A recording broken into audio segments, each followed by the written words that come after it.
سلام، به یه ویدئوی دیگه خوش اومدید. من الهام. اینجا قراره کلی آموزش جذاب ببینی. یکیش این کلاهه. توی این آموزش هم قراره این کیف خیلی با نمک رو ببینیم که نکته این آموزش اینه که این کیفمون زیپ داره.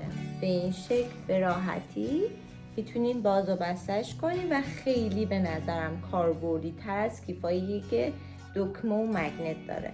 یه قلقایی داره که توی این ویدیو 0 تا 100 رو گفتم. اول این طرح رو آموزش دادم و تمام نکته های مربوط به آستر و زیپ رو برات در ادامه ویدیو توضیح دادم.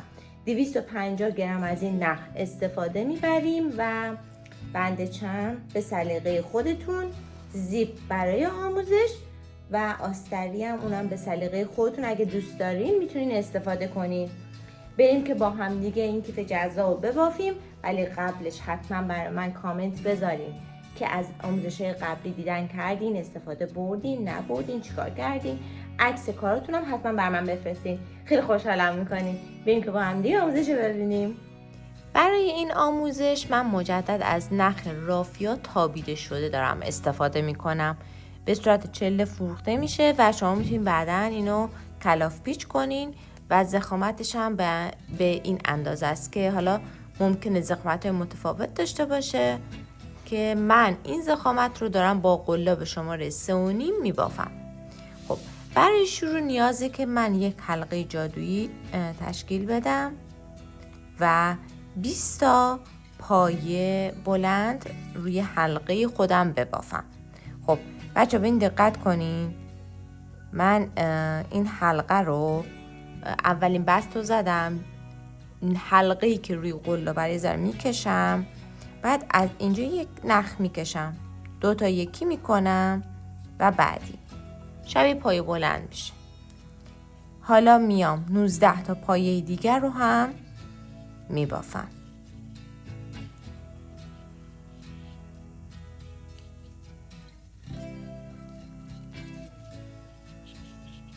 نوزده تا پایه میبافیم، ابتدا انتها رو به هم وصل میکنیم. پایه 20 رو که بافتیم این نخ رو به آرومی میکشیم. خیلی محکم بکشیم نخ پاره میشه.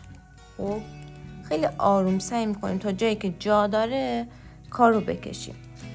بعد میایم حالا باید بست ببافیم. نگاه کنین ابتدا انتهای رج رو به هم وصل کنیم. من الان یه حلقه روی این قلاب دارم. این حلقه در از حلقه‌ای که روی این پایه باید بیفته که اگر من بیام از همینجا بگیرم اینجا تبدیل به 2 تا گندمی میشه. پس بیام از پایه بعدی، نگاه کن این پایه نه، از پایه بعدی من شلال میزنم تا این حلقه روی پایه اولی سوار شه. بلند میکشم اینو، نگاه کنین قد حلقه روی قلاب رو یه ذره میکشم و از دونه قبل از خودش دوباره نخ میگیرم به این شکل. یک دونه، یک زنجیر روش، دوباره شبیه پایه شد.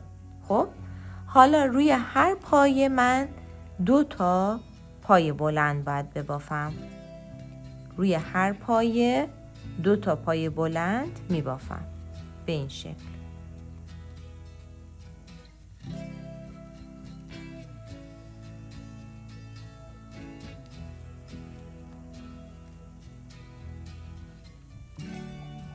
به همین صورت ابتدا و انتها رو به هم وصل میکنیم. روی پایه اول نه، روی پایه دوم بست رو میزنم. این رج رو هم کامل میکنم.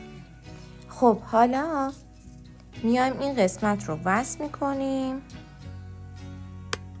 به این شکل. دوباره قد پایه رو بلند میگیرم، از دونه قبلی نخ میگیرم میارم بیرون و به شکل پایه میبافم. از اینجا دیگه باید یکی در میون پایه 2 تایی ببافیم. مثلا الان یکی رو تک بافتم، پایه بعدی رو میام 2 تا میبافم. 1 توی همین دونه 2، پایه بعدیش هم به همین شکل. اما خب ما برای این رج نمیخوایم روی این لوپ ها ببافیم، فقط الان بهتون نشون دادم که یک دونه روی پایه افتاد، دومی باید 2 تایی باشه. ببینید ما در اصل این قسمت میخوایم یک نواری روی این قسمت بندازیم. خب این نوار باید به چه شکلی ببافیم؟ ببینید نگاه کن، الان من اینو قدشو بلند میگیرم، اما منتها میام دونه رو نخی که میخوام و از این پشت میگیرم. خب به این شکل، بعد زنجیره میزنم. 2 تای بعدی رو چیکار میکنم؟ ببین حلقه این قلاب رو میارم، ببینیم به این شکل.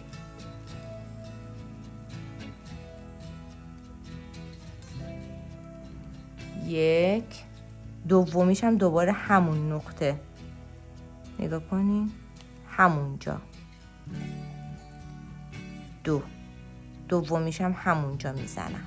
خب تکیه بعدیش نگاه کن، این گندمی رو دیدی؟ این گندمی باید بیاد بالا، از فضای بین پایه ها برمیدارم. قلاب ببینید از پشت میاد اینجا، از روی پایه رد میشه، دوباره میره پشت، ببین به این شکل. خب اندونه تکیه بعدی رو میگیرم. حالا باید 2 تایی ببافیم. این 2 تا دونه است. 1، دوباره همون پایه، 2. ببینین با دست اینو مرتب کنین همش. خب بعد سعی کن حلقه‌ای که روی این قلاب میندازین و یه دست نگه داشته باشین. خب 2 تایی بود، الان این میشه 1، بعدی میشه 2 تایی. بشماریم پایه ها باید به قد 15 عدد پایه برسه، چون الان میخوایم دایره رو تبدیل به مربع کنیم. 1، 2، 3، 4، 5، 6، 7، 8، 9، 10 و الان باید اینجا 2 تا پایه دیگه هم ببافیم.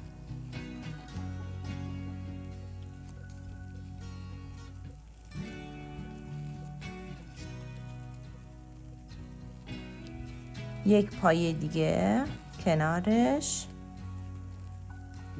خب بشماریم 1، 2، 3، 4، 5، 6، 7، 8، 9، 10، 11، 12، 13، 14 و 15 که روی این پایه میافته.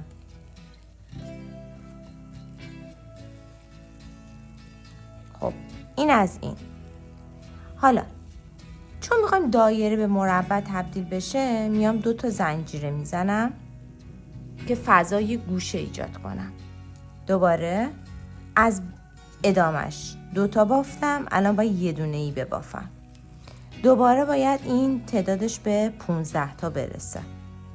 به 15 که رسید دوباره 2 تا زنجیره میبافم که گوشه بعدی رو ایجاد کنم. همین روند باید دور تا دور کار ادامه پیدا کنه. 2 تایی و یکی در میون 2 تایی میبافم و هر 15 تا 2 تا زنجیره میزنم. الان اینو که تا اینجا بافتم 15 تا دونه پایه که شد، 2 تا زنجیره اینجا میبافم. دوباره اینجا 15 تا میبافم، 2 تا زنجیره اینجا. 15 تا میبافم، 2 تا زنجیره به این قسمت که وصلش کنم. به همین شکل. ببینید باید یه همچین طرحی داشته باشین در نهایت. دیدین؟ این قسمت 2 تا زنجیره است، 15 تا پایه که هر کدوم یک در میون 2 تایی شدن. خب به این شکل میرسیم به این نقطه و الان باید یک دونه زنجیره ببافین و ببینین روی این پایه خب روی پایه یه دونه پایه کوتاه کشیده ببافید که به این شکل در بیاد. خب حالا ببینین این نقطه شما میخوایم مثل این قسمت دوباره اینجا رو یک نوار بندازیم، این طرحمونو، و الان دیگه حالت مربع گرفته و اینکه میخوایم این نوار رو بندازیم دیگه باید این پایه ها به این شکل بافته بشن. خب از این قسمت شروع زنجیره اول رو میگیرم، زنجیره دوم میگیرم که پایه شروع من باشه. خب یه حلقه روی قلاب میندازم و میام از قسمت این لوپ پشتی، ببینین این لوپ پشتی کار، از این یک دونه پایه میگیرم. خب یه پایه بلند این قسمت میبافم. این شد الان 2 تا پایه. خب بعد میام روی تک تک این پایه ها، روی تک تک این پایه ها یه پایه بلند میبافم به این شکل. روی تک تک پایه ها پایه بلند میبافم.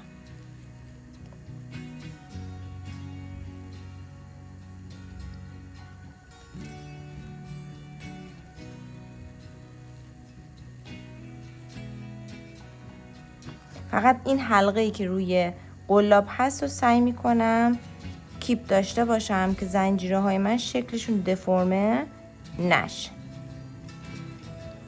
خب بعد همینجا سعی کنیم با دست یه ذره مرتب کنیم، اما خب در انتها ما اتو کشی داریم، بخار میدیم، اتو میزنیم و کار یه دست میشه، ولی سعی کنین همین شروع کار، از شروع کار شما کارتون مرتب و منظم باشه. این قسمت حلقه ها، پایه ها به ترتیب سر جایی که باید باشن قرار بگیرن.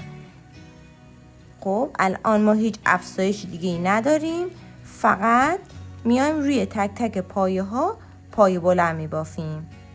ببینید از پشت، از نگاه کنید از روی پایه میگیرم. نگاه کنید این اگه پایه است قلاب باید به این شکل نخو بگیره. خب این دوباره نشون میدم، ببینید اینجا بهتر خودشو نشون میده به این شکل. یعنی این قسمت گندمی میفته روی کارتون. خب بچه ها نگاه کنین، من این قسمت رو بافتم. اگه توجه کرده باشین 2 تا پایه این قسمت فضای آزاد من برای شروع کار بافته بودم که به مشابه افزایش دادن رج برای دایره است دیگه. خب الان رو همه پایه ها فقط من پایه بافتم، هیچ افزایشی نداشتم. وقتی میخوام این صفحه بافتم بزرگتر بشه پس یه افزایشی، یک نقطه‌ای باید داشته باشم. 2 تاشو این قسمت بافتم و 2 تاشو الان باید توی این فضای خالی ببافم. اونم چی؟ برای یکی از زل‌های مربع، فقط برای یکی این زل 2 تا این سم اضافه شد، 2 تا این سم اضافه شد. روی این قسمت ها هر پایه‌ای روی پایه خودش بافته میشه. خب حالا میخوایم این نوار، این خطی که اینجاست همچنان این خطه ایجاد بشه. اگه من الان بیام روش ببافم دیگه این خط رو ندارم، پس میام چیکار میکنم؟ از این لوپ، این گندمی روی کار رو میبینین، لوپ پشتیش یعنی این حلقه‌ای که این پشته، خب حلقه‌ای که این پشت کاره، از این اگر من به بافت رو انجام بدم این خط نوار همچنان با من میاد. خب 2 تا زنجیره بود، یکی از زنجیره ها رو 2 تا توش میبافم. خب حالا 2 تا زنجیره دوباره میبافم و روی زنجیره بعدی 2 تا دیگه میبافم. کار این زل تموم شد. الان میخوام زل بعدی رو شروع کنم. روی این زنجیره هم من 2 تا میبافم. این قسمت پشت کار و این قسمت نگاه کنین. من الان با یه ابزار دیگه این لوپ پشتی رو بهتون نشون بدم که دقیقا از کدوم نقطه میخوام بگیرم. ببینید از این نقطه. خب من اگر الان اینو حلقه رو بگیرم روی این بندازم و نگاه کنین 1 و این هم این دومیش. حالا نگاه کنین، این هر پایه یک دونه پایه بلند باید بافته بشه. خب برای ضلع بعدی پس 2 تا برای یک گندمی، 2 تا دیگه برای یک گندمی، باز فاصله بینشون 2 تا گندمی میزنم. الان این شد ضلع یه مربع. ضلع این مربع چجوریه؟ روی تک تک پایه ها مجدد من پایه میبافم به همین شکل که این خط ادامه داشته باشه. این قسمت هم میبافم، 2 تا این سم اضافه میکنم، 2 تا این سم ما بینش 2 تا زنجیره میبافم و همینطور تا دوباره بیام به نقطه شروع رج. ببینین یه همچین طرحی در نهایت دارین. الان ابتدا انتهای رج رو به همون روش یک زنجیره یک پایه کوتاه وصل میکنم به هم به این شکل. خب الان شروع میکنم به پایه زدن. این رج مثل رج مربع بافی هست. حالا اگه آموزش مربع بافی رو میخواین به صورت خیلی با جزئیات و حرفه‌ای ببینین، میتونین به لینکی که این بالا میذارم مراجعه کنین. آموزش از ابتداشو گذاشتم کامل، قدم به قدم توضیح دادم و الان یک توضیح مختصر بهتون میدم و میریم برای ادامه کار. ببینیم برای این کار دیگه روی پایه ها دونه دونه باید پایه ببافیم. همونطور که توی رج قبل گفتم 2 تا دونه این سم اضافه میشه، 2 تا دونه این سم و مابقی پایه ها روی پایه بافته میشه. من قد اینو بلند میگیرم و الان دیگه از داخل این فضای خالی پایه رو میگیرم. ببینید الان اگه من اینقدر آزاد بگیرم، این قسمت فضایی که ایجاد میشه خیلی بزرگتر از این قسمت میشه. پس میام یک ذره این پایه کوتاه رو کوچیک‌تر میگیرم، خب که این فضا کمترین حالت ممکن داشته باشه. این حلقه که رو قلابه رو میکشم، یک نخ دیگه میگیرم و به این شکل به شکل پایه بلند میبافم. یک حلقه روی قلاب میندازم و یک پایه بلند دیگه توی همین فضا میبافم. خب حالا روی بقیه پایه ها دونه دونه یک پایه بلند میبافم. یعنی دیگه این مرحله نیاز نیست که از پشت پایه من بخوام حلقه بگیرم. خب یکی مال این قسمته، یکی مال این قسمته. پس اینجا من یک دونه الان کم آوردم.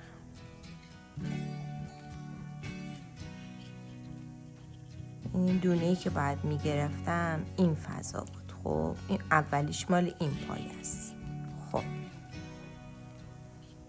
دومی حالا میشه این پایه.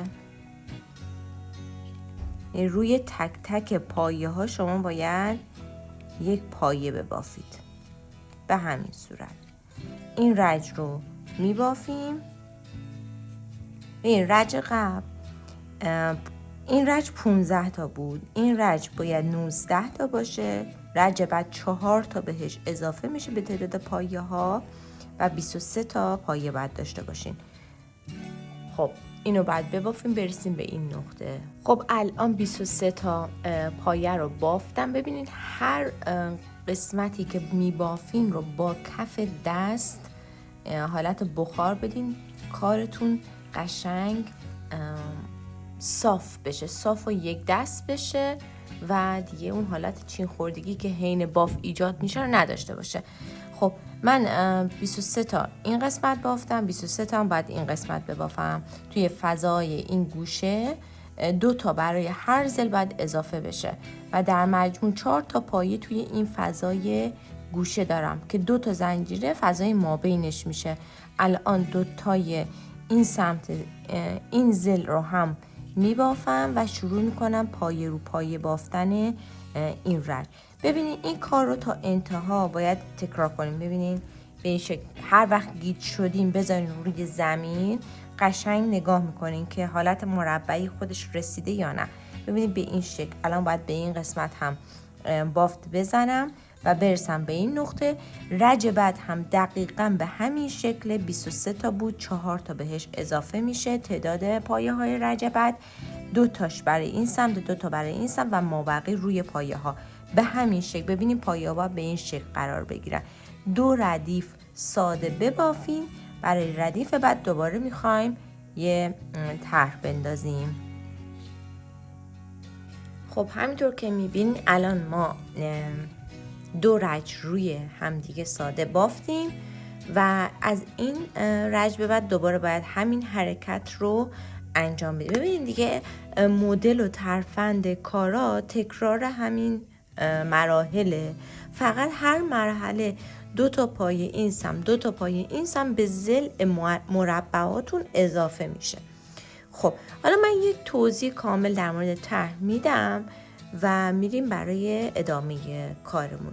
من طرح رو یه روی دیگه باید میبافتم، از قبل بافتم، آماده است، روی همون توضیح میدم و به این توجه کنین که شما باید 2 تا روی ببافین، روی پشت و روی کیف رو باید ببافین تا بتونیم در نهایت کیف رو داشته باشیم. خب ببینین همینطور که ملاحظه میکنید تا این قسمت کیف بافته شد. خب این رج ها مونده. این رج ها یعنی چی؟ از این رج رو شما باید ببافی. خب این رج همونیه که شما باید از مثل این حرکتی که اینجا بافتین این قسمت رو هم یک نوار بندازین، یعنی پایه ها باید از پشت بافته بشن. خب روی قلابو میگیره، روی این پایه ها قلاب میاد، یعنی باید چی؟ به این شکل نخ رو بکشین در بیارین. خب دقیقا مثل همین قسمتی که اینجاها براتون توضیح داده بودم، هیچ چیز اضافه ای نداره. پس این مرحله که این خط رو میندازه. رج بعدش ساده بافته میشه روی خودش. رج بعد دوباره روش بافته میشه که این نوار رو بندازه. خب و 2 رج بعدش هم به صورت ساده میبافیم. در مجموع چند تا رج داریم؟ 1 2 3 4 5 6 رج 7 دوباره یه نوار قرار ایجاد کنیم. 8 ساده است. 9 یک نوار ایجاد میکنه. 10 11 ساده است. شما این طرح رو میتونید به هر اندازه‌ای که دلتون بخواد ادامه بدین، یعنی هیچ محدودیتی از این بابت نداریم. حالا من براتون اندازه هم بگیرم که در نهایت ببینین که این مربع، حالا این بعد اتو هم بشه. خب یه بخاری هم بدین، یه چیزی حدود 30x30 یعنی مربع 30x30 در نهایت بهتون میده. خب این از این. حالا ما برای قسمت پهلو و قسمت پایین کیف بهتون میگم که باید چی کار کنین. این کار رو تا رج 11 کامل ببافین و بریم برای قسمت ایجاد بافت پهلو و کفی کار. تا رج 11 بافتم و الان میخوام دیگه قسمت پهلوی کیف و قسمت کفی کیف رو با هم ببافیم. خب برای این کار من یه تک زنجیره میزنم و یک پایه، یعنی این قسمت دیگه پایه متوسط میخوایم ببین به این شکل.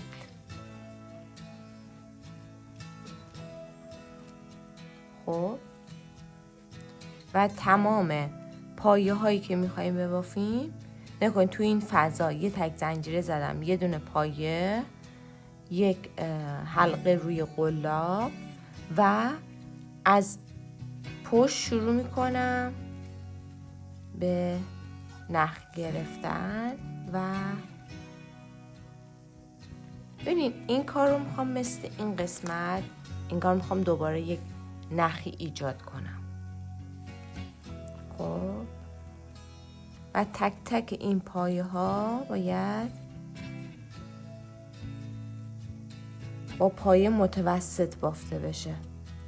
خب به این شکل.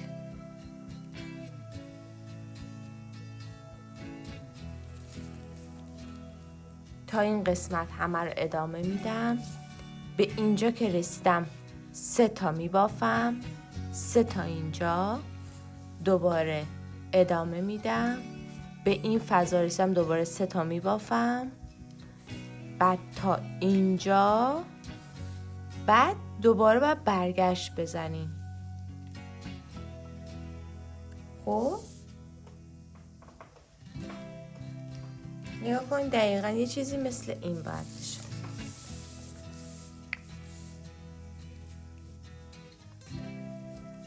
یعنی باید به این شکل ببافیم، به این شکل،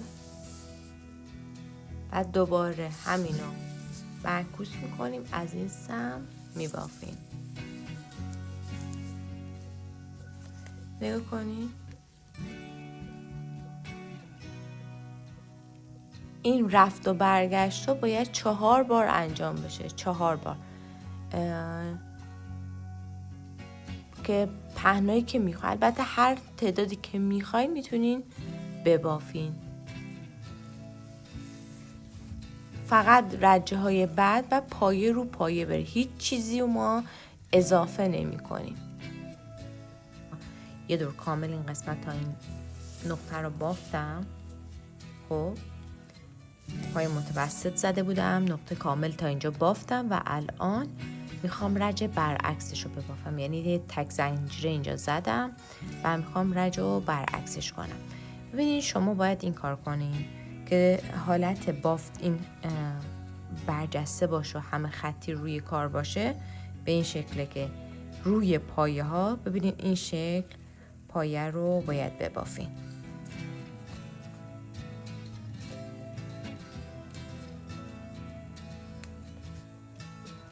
ببینین به این شکل دیگه پایه ها باید بافته بشن. همین. بعد رج بعد دوباره مثل قبل باید ببافین. به این شکل. حالا ما پایه ها رو این رج به این شکل و رج بعد همطور که گفتم این کار برعکس میشه و دوباره مثل قبل باید بافت زده بشه. با این کار ببینین الان دوباره طرحمون به همین شکل 4 رج کامل میبافیم و وصل رو انجام میدیم. 2 طرف کیف، هر 2 طرف این قسمت پهلو و زیره کار باید بافته بشن، بعد 2 تا پهلو به هم وصل میخورن و قسمت لبه بالای کار رو میبافیم. خب رویه بالا و پایین کیف بافته شد و الان کاری که میتونیم بکنیم اینه که 2 قسمت پهلو رو با بافت شلال به هم دیگه وصلش کنیم.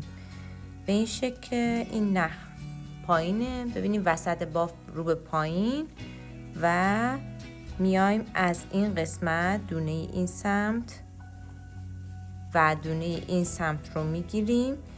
ببینید دونه روبروی همدیگه باشه که فاصله ایجاد نشه یا مثلا نظم کار به هم نریزه. خب فیکسش میکنیم، به این شکل میگیریم. خب از این قسمت من از لوپ گندمیش نمیگیرم، از کنارش میگیرم که یه ذره بافت حالت ضخیم‌تر پیدا کنه. بعد این نخ رو از همشون رد میکنم، از حلقه‌ای که روی قلاب هست هم رد میکنم به این شکل.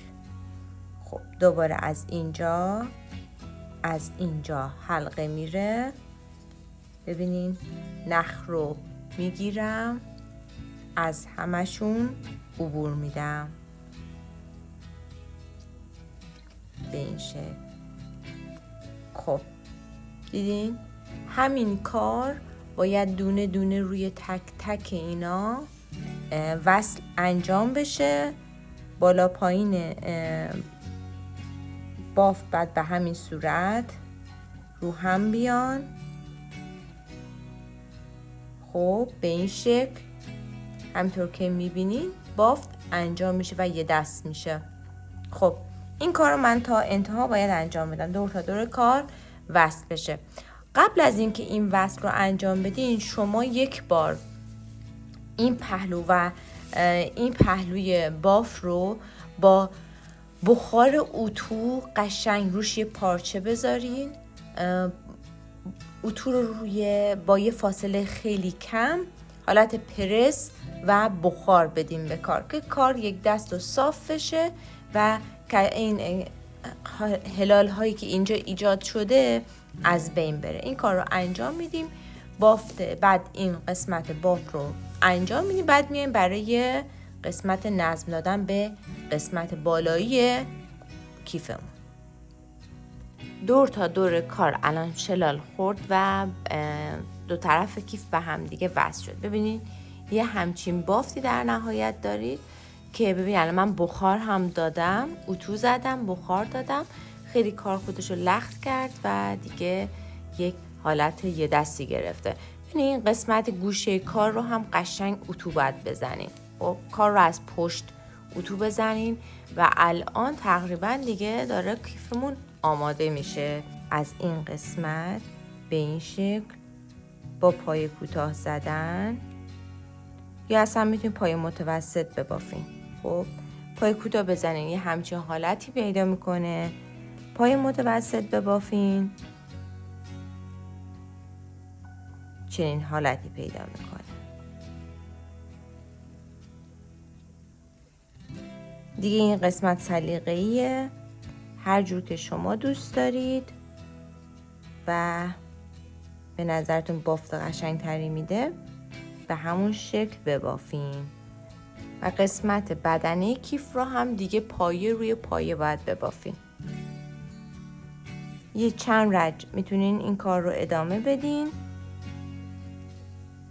که بافت قسمت بالای کیفتونم تمیز و مرتب بشه. ببینین بافت متوسطی همچین بافت میاد. حالا من قرار خودم بافت متوسط رو ادامه بدم. دور تا دور کار میبافم و این قسمت رو هم مجدد اتو میزنم. بعد میرم برای وصل کردن بند، آستر و مگنت به کیف. یک کیفتونم دیگه قابل استفاده میشه. 2 رج پایه متوسط بافتم و این قسمت رو سعی کردم خیلی حواسم باشه که دیگه این قسمت خیلی حالت گوشات به این شکل نگیره. اگه دیدین که دیگه داره خیلی این قسمت دهنه باز میکنه، بیاین پایه هاشو کمتر بگیرین و اینکه این قسمت دیگه سعی کنین به این حالت باشه به جای که این حالت رو بگیره. خب خیلی مهمه این قسمت. 2 رج پایه متوسط بافتم. این قسمت ایستایش خوب شد و الان میخوام با این بندهای چرم کار رو تکمیل کنم. بند کیف یه نکته‌ای داره که حواستون باشه. خیلی هستن بند کیف رو میان به این شکل وصل میکنن که باز هم سلیقه‌ای به حساب میاد. من نمیپسندم و ترجیح میدم که بند کیف به این شکل داخل کار بره و آستر در نهایت بیاد روی کار. یعنی بعد از اینکه بند رو زدم آستر بیاد روی کار دوخت بخوره. این کار به نظرم خیلی جذابتر و شیکتر میشه. فقط حواستون باشه موقع دوخت زدن دوخت مستقیما روی کار دیده نشه. از نخهای پشت کار بگیرین، از قسمت‌های پشت کار بگیرین و اتصال رو انجام بدین. خب بندای کیف رو هم وصل کردم. الان نوبت آستری. ببینین همینطور که میبینین از داخل کوک زدم به این شکل و نگاه کنین اصلا این قسمت کار هم سعی کردم هیچ ردی ازش نمونه به این شکل که فقط از قسمت‌های نخهایی که داخل کار هست شما کوک رو بزنین. دوخت الان زده شد به این شکل و این آستری هم که آماده کردم بکنین آستر رو اینجوری پهن میکنین، پارچه رو دور تا دورش رو میدوزین و الان میتونیم با پستوس زدن آستر رو به داخل کیف بدوزیم به این شکل. لبه کیف آستر رو پستوز میکنیم. جایی که قرار زیپ بخوره، زیپ معمولا این قسمت های کیف باید وصل شه.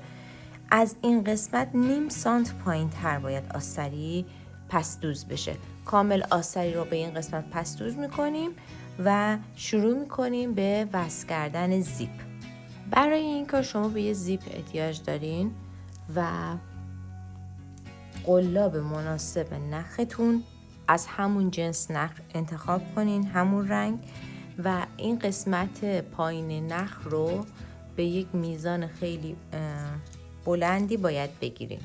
خب مثلا برای کار من، برای اون میزان قدی که من برای زیپ کیفم نیاز دارم، 50 تا دونه زنجیر برای من کافیه.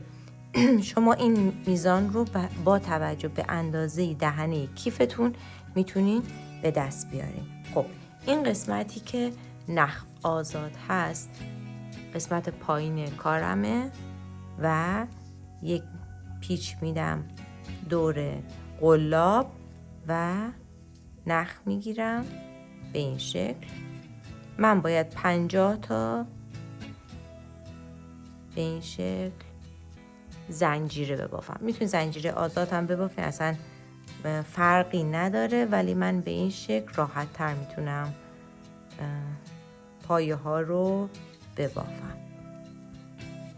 بعد از این که این نوار زنجیره رو آماده کردم، یه زنجیره بلند میگیرم و روی تک تک این زنجیره ها پایه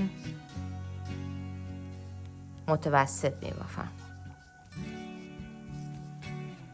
پایه نیمه به اصطلاح، یک پشت قلاب. خب 2 ردیف باید این پایه بافته بشه.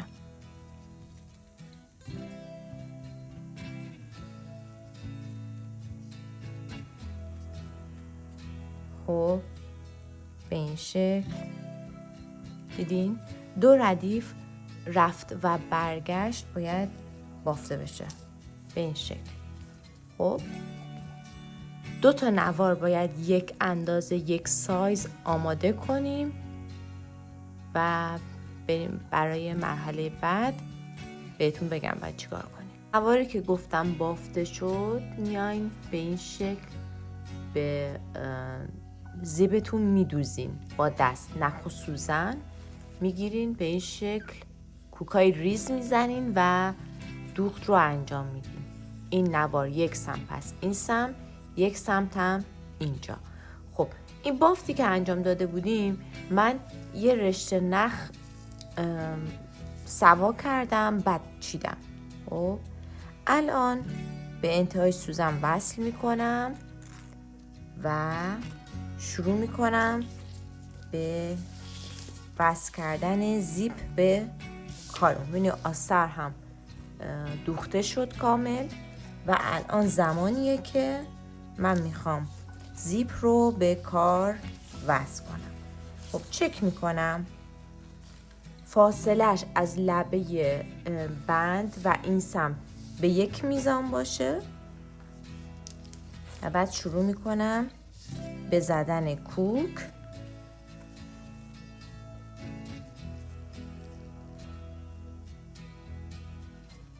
خب اول چفتش کنم. خب حالا شروع میکنم از قسمت بالای آستر به کیف دوختن. خب بچه یه جور بدوزین که زیاد خودشو نشون نده دوخته که میزنین. این سمت کیف خیلی به شکل مشخصی نباشه، یه جور باشه که انگار از خود بافت.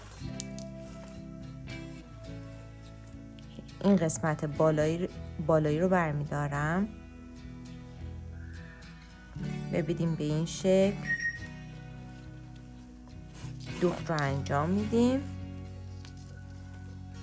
خب این سمت و این سمت زیپ باید کامل به دو طرف کیف دوخته بشه. در نهایت همچین چیزی میشه. من این کار رو بدوزم بهتون نشون بدم.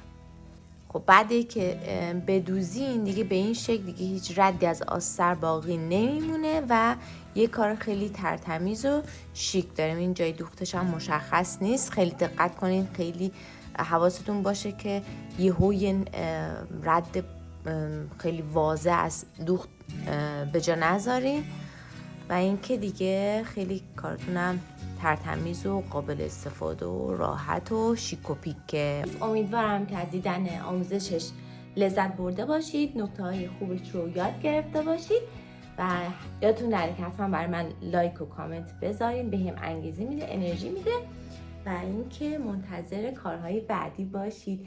اگه دوست دارین ویدیوهای بعدی هم میتونید توی این دوتا لینک ببینین و استفاده کنین. تا ویدیو بعدی، خدافظ.